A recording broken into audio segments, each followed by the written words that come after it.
आपको बता दें कि देहरादून में स्मार्ट सिटी का काम पहले तो सिर्फ जी का जंजाल बना हुआ था, लेकिन अब ये राजनीतिज्ञों के आरोप प्रत्यारोप का मुद्दा बन गया है। दरअसल सीएम पुष्कर सिंह धामी ने सख्ती बरतनी शुरू कर दी है। उन्होंने साफ कर दिया है कि पिछले कई सालों से देहरादून को स्मार्ट बनाने के नाम पर जनता और सरकार की आंखों में जो धूल झोंकी जा रही थी, अब वो काम नहीं हो पाएगा। अब जब पिछली सरकार तक बात पहुंची है तो धामी के पूर्ववर्ती मुख्यमंत्री अपने बचाव पर उतर आए हैं। देखिए त्रिवेंद्र सिंह रावत ने क्या कहा अपने बचाव में। इस आरोप प्रत्यारोप के बीच कांग्रेस प्रवक्ता का क्या बयान सामने आया, आइए देखते हैं। भारत सरकार ने 100 शहरों को स्मार्ट सिटी में डेवलप करने का निर्णय लिया था और जो देहरादून का चयन हुआ था वो आखिरी राउंड में हुआ था। 99वां नंबर, 100 में से 99 नंबर ये देहरादून स्मार्ट सिटी का था। और स्मार्ट सिटी के काम ने लगभग 3 साल में ये 99वें स्थान से 9वें स्थान पर थी देश में। बहुत बेहतर काम चल रहा था और जो उस राउंड का जो चयन था उसमें नंबर 1 पे देहरादून का काम चल रहा था। ये दुर्भाग्यपूर्ण है कि जो आज जिस तरह की आवाज़ें उठ रही हैं, जिस तरह का दिख रहा है, वास्तव में वो स्मार्ट सिटी की जो परिकल्पना थी उससे दूर लगता है। ये कहाँ इसमें त्रुटि हुई, क्यों ऐसा हुआ, ये एक चिंता का विषय है।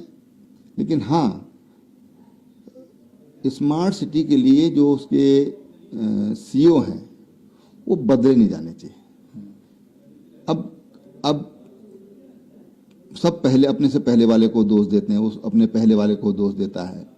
कोई भी ये कहने को तैयार नहीं कि हाँ भाई हमसे गलती हुई। कोई भी एक भी बंदा इतना साहस नहीं दिखा पा रहा है कि कोई ये स्वीकार कर सके कि हमसे त्रुटि हो रही है।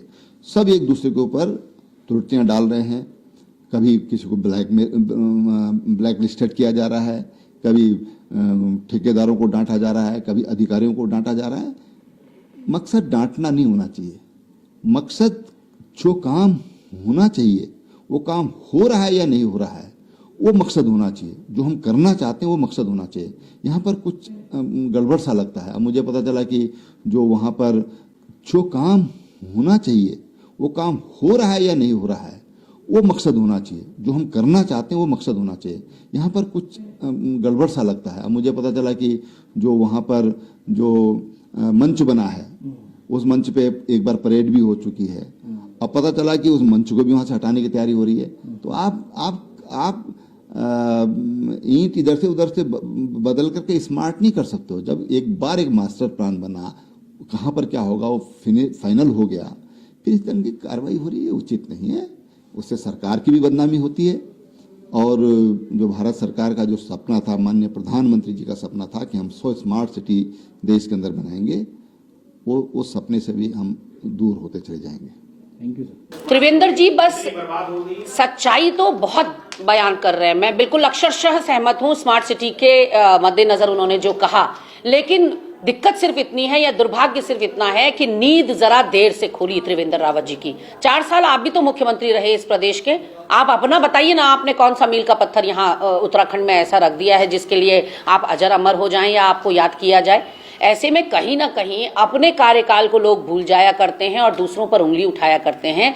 लेकिन स्मार्ट सिटी से पहले भी प्रधानमंत्री का सपना कई मामलों में चकनाचूर हुआ। गंगा कितनी साफ हो गई, इतना पैसा आया स्वच्छ भारत मिशन के लिए, स्वच्छ हो गया क्या भारत?